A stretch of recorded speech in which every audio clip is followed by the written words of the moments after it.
Welcome to another episode of Helpful Hints. I'm Brad from the Untitled Bank Security Department. Today we have a special guest, Paxton from the IT Department.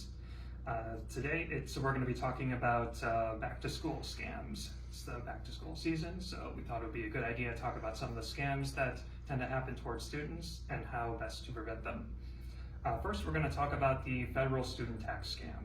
The way this works is that someone claiming to be from the IRS will call you claiming that you need to pay a federal student tax either by wire or gift card, and they say if you don't, either you cannot go to school or they may even threaten with you being arrested. 3 things to remember about this particular scam. 1, the federal student tax does not exist. It's just not a thing that anyone can threaten you with. 2nd, the IRS will only contact you by mail. They do not call you. And 3rd, the IRS will never ask for wires or gift cards. I say this all the time. Anyone who's asking you for gift cards as payments, it's an automatic scam. You don't have to think twice about it. Next, we're going to talk about the scholarship scam. Someone will contact you either by text or phone or email, offering you a scholarship opportunity. They will ask for an application fee. Should never be a fee charged for applying for a scholarship.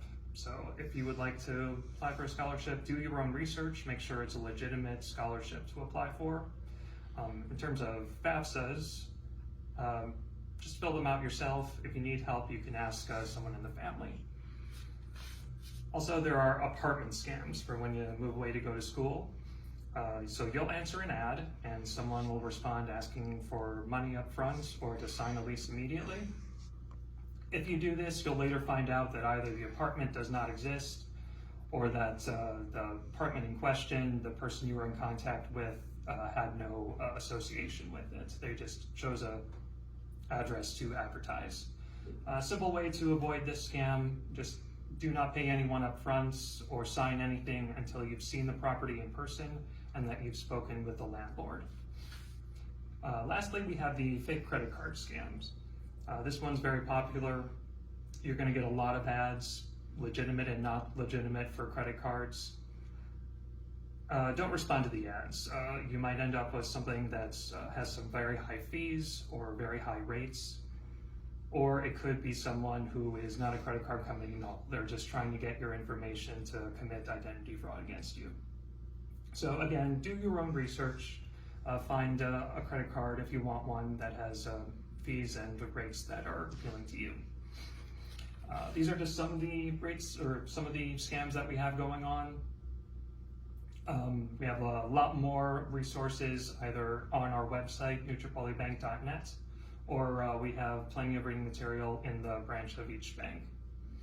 If you think you're been a victim of identity frauds, be sure to contact as soon as possible. We can help you through the process.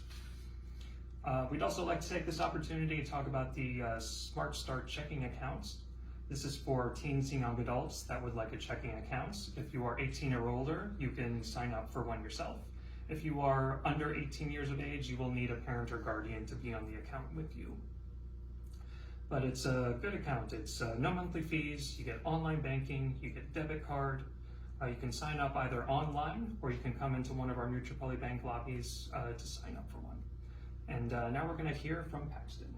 Thank you for the great information, Brad. I really appreciate it.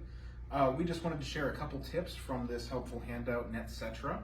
And so the first tip we have for you today is to be careful what you post on social media. Everything that you say sticks around online forever, unfortunately. The next tip we have is about mobile apps. There's lots of great mobile apps out there, but there's also, unfortunately, a few sketchy ones. So anytime you download a new app and it asks for permissions that app type shouldn't be requesting, like for example, if you download a game and it wants to be able to use your microphone unnecessarily or track your location, it's worth thinking twice and maybe finding a different game to play. That is all the tips I have, but there are a ton more in this helpful handout that you can pick up at any of our locations if you just ask the branch staff. Thank you for joining us and have a nice day.